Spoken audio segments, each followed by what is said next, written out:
James, tell me again, why does it have to be the best for the spiritual seeker? Does it mean I have to always get the newest phone and the newest laptop, or what does it mean exactly?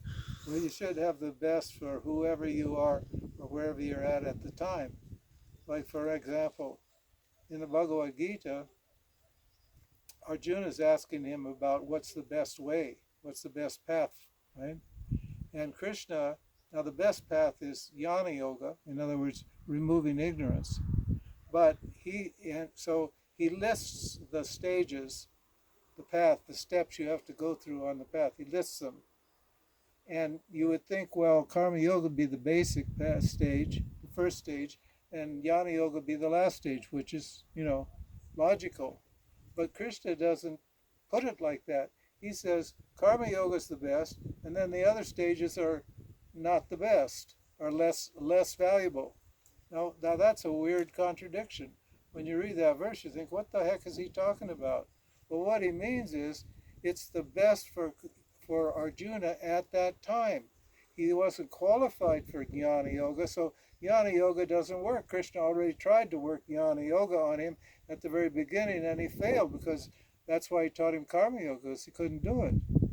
So he says, for you, he says the best path is for jnana is karma yoga, because unless he does karma yoga, he's never going to get to jnana yoga.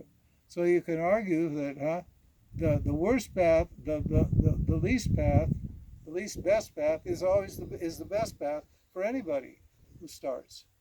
This is why experience is important. You need to do what you need to do to get your mind prepared to get to the best path. Why is jnana yoga the best path? Because karma won't remove ignorance. You can do karma all day long and ignorance will not go away.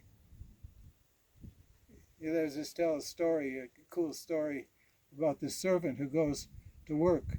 And he says, boss, I'm here to do some work.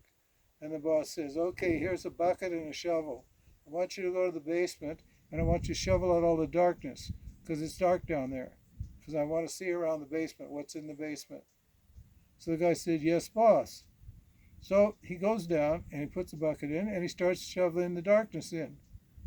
And then he hauls the darkness out and he dumps it out in the light.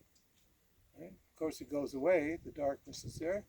And then he keeps doing that and he says, but boss, it's not getting any lighter down there. Right? And the boss said, well, why don't you just turn on the lights?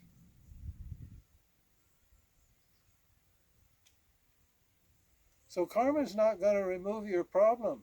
Just keep doing all the time. Because the problem is you're not ignorant that you're the doer. You think ignorance is thinking you're doing something. But you're not doing anything. Ishwara is doing everything. Ishwara is the doer.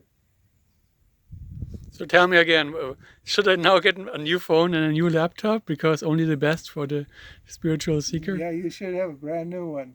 That $1,000 one I just gave you is not good enough. I'll have to give you a better one. No, I said upgrade it, man. We'll get the best battery. We'll fix it up. It's fine. It's okay for you. Yeah. I mean, look at I'm using a shovel here that's got a square point and it's a square shovel. It's not good.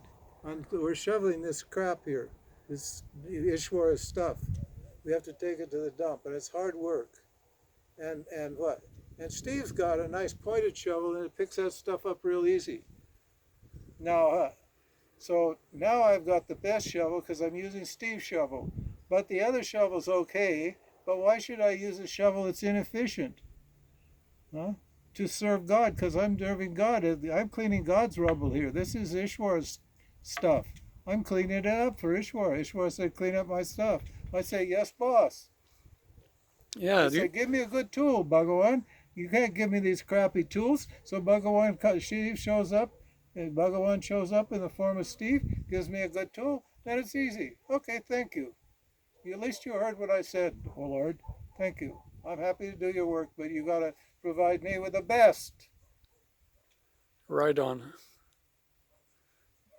Yeah, we are turning this place into a beautiful, very beautiful place. Yeah, it's the Lord's place. We've got to clean it up. Hmm. That's the job. Yeah. Good. Thank you, James. Don't thank me, thank the Lord. Good. I will.